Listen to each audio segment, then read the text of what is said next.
थांनाय 5 बोसोराव बिथांमोना मोनसे परिबर्तन होननानै इउपिपिएलनो भट होदोंमोन खिन्थु 5 बोसोराव बिथांमोना जिहेतु मावासै दा बेखायनो सिगांनियानो मोजांमोन सिगांनियानो गोबां जौगानाय खामानि मावदोंमोन गतिके बे बिथांखौनो जों आरो लाबोफिननांगोन ओरै होननानै रायजो राजाफ्रा सावरायदों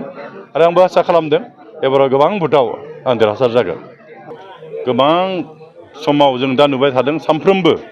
बिजेपि आरो इउपिपिएलनिफ्राय बिबान एंगारनानै जोंनि बिपिएफ राजनिति हान्जायाव जयेन जाफैनायखौ जों नुनो मोनदों आरो जिहेतु थांनाय 5 बोसोराव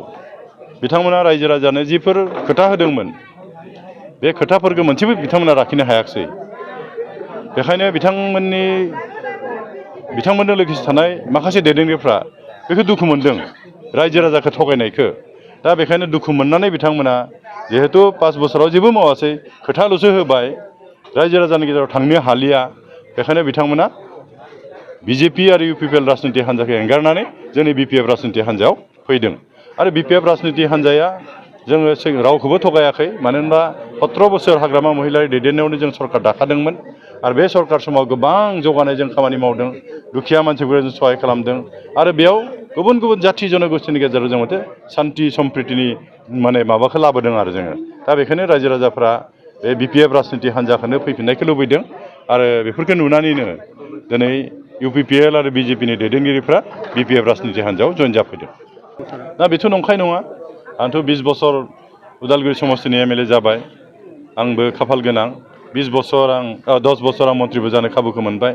उदालगुरि समस्यायाव ओरैबायदि समस्या दंमोन उदालगुरिया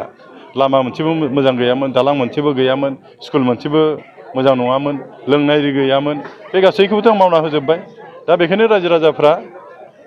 नुबाय उपलब्धि खालामदों थांनाय 5 बोसोराव बिथांमोना मोनसे परिबर्तन होननानै इउपिपिएलनो भट होदोंमोन खिन्थु 5 बोसोराव बिथांमोना जिहेतु मावासै दा बेखायनो सिगांनियानो मोजांमोन सिगांनियानो गोबां जौगानाय खामानि मावदोंमोन गतिके बे बिथांखौनो जों आरो लाबोफिननांगोन ओरै होननानै रायजो राजाफ्रा सावरायदों आरो आंबो आसा खालामदों एबाराव गोबां भोटाव आं देरहासार जागोन। दा बेथ' नंखाय नङा जेब्ला बिटिसि सुक्ति जायो बिथाङा बुंदोंमोन आं बिटिसि ओनसोलाव सान्थि लाबोगोन होननानै सान्थि लाबोबाय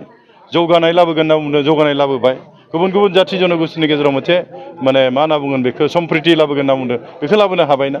जेरै खोथा होदों बेबायदि मावबोदों आरो जों दाबो बुंगोन दाबो जुदि जों सरकार दानो हायोब्ला